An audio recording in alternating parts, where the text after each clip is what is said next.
நீங்க எந்த பக்கம் பாருங்க. நீங்க எந்த பக்கம் போய் பாருங்க. Okay sir.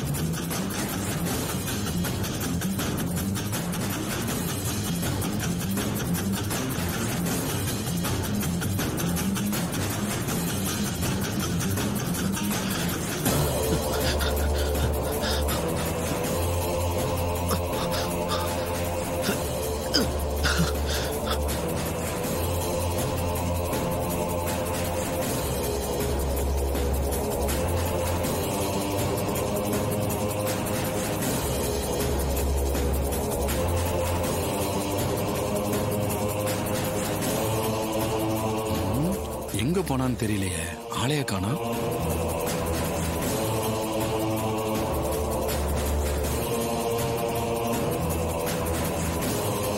சார் எல்லா ரூம்லையும் தேடி பார்த்துட்டேன், எங்கேயும் காணும் சார். சார் இந்த பக்கம் எல்லா இடத்துலயும் தேடிட்டேன் சார், ஆளை காணோம். ஆமாம், துர்கா நவீனோட கல்யாண விஷயம் உங்களுக்கு தெரிஞ்ச மாதிரி அந்த சிவனாண்டிக்கும் சின்னத்திக்கும் தெரிஞ்சிருச்சு. அவங்க துர்கா நவீனோட கல்யாணம் நடக்காம தடுக்கிறதுக்கு பிளான் பண்ணிட்டு இருக்காங்க. நவீன் எந்த சிக்கல்லையும் மாட்டிக்காம மணமேடைக்கு வந்து துர்கா கழுத்துல ஊரறிய தாலி கட்டணுமாமா. அவன் தான் போலீஸ்ல மாட்டாம தப்பிச்சு போயிட்டானே மாப்ள. அவ இப்ப எங்க இருக்கான்னு கூட தெரியல.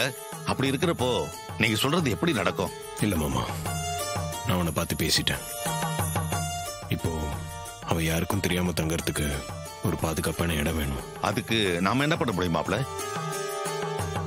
அது அவ சேஃபா இருக்கிறதுக்கு ஒரு இடம் இருக்கு. ஆனா அதுக்கு நீங்க சம்மதிக்கணும். நான் சம்மதிக்கணுமா? நீங்க எந்த இடத்த சொல்றீங்க மாப்ள? நம்ம வீட்டை தான் சொல்றோம் மாமா. என்ன மாப்ள சொல்றீங்க? நம்ம வீடா? ஆமா மாமா, இதை விட அவனுக்கு சேஃபான இடம் வேற எதுவும் இல்ல. வேற எங்க அவன் மறைஞ்சிருந்தாலும் போலீஸ் அவனை கண்டுபிடிச்சிருவாங்க. இந்த வீட்லயே அவனை தங்க வச்சா அவனும் சேஃபா இருப்பான். இங்க அவனை யாரும் தேடவும் மாட்டாங்க.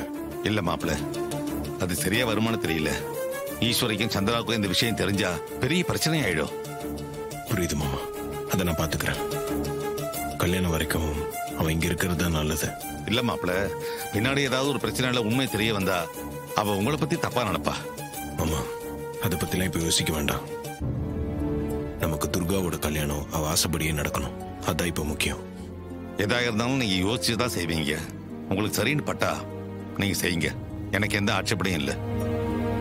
நீங்க ஒத்துக்கிட்டதுக்கு ரொம்ப தேங்க்ஸ் மாமா. தப்பா எதுவும் நடக்காது, நான் பாத்துக்கிறேன். சரி மாப்பிள்ள.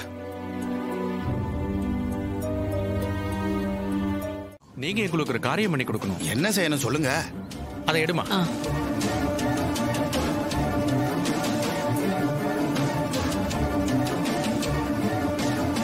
இந்த சோப்புல இருக்கிற சாவி அச்சு மாதிரி எங்களுக்கு சாவி செஞ்சு கொடுக்கணும்.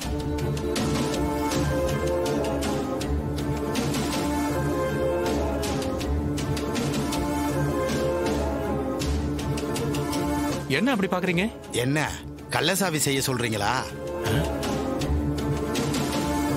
அதெல்லாம் உங்களுக்கு எதுக்கு? பணம் கொடுக்கறோம், சாவி செஞ்சு கொடுங்க. நீங்க சொல்ற மாதிரிலாம் நான் செஞ்சு கொடுக்க முடியாது. கள்ளசாவி செஞ்சு கொடுத்து போலீஸ்ல மாட்டிக்கிட்டா தோலை உரிச்சிருவாங்க, தெரியும்ல? அதெல்லாம் யாருக்கும் தெரியாது, நம்மளோட தான் இருக்கும். நீங்க சாவியை செஞ்சு கொடுங்க. சரி, 10,000 கொடுங்க, சாவி செஞ்சு கொடுக்கறேன். என்னது 10,000?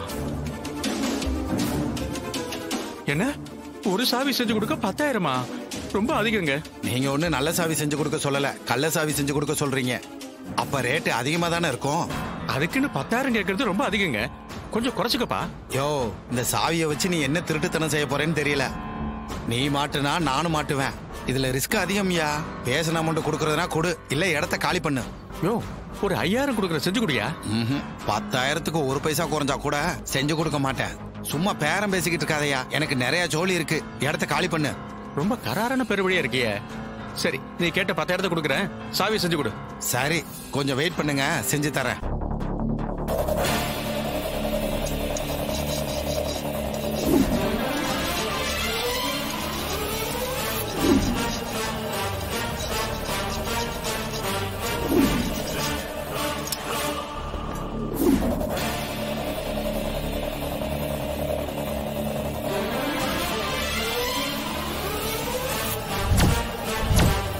இந்தாயா உன் சோப்பும் சாவியும் குடி. கரெக்டா இருக்குல்ல? அதெல்லாம் கரெக்டா தான் இருக்கும். முதல்ல பணத்தை குடியா. இந்த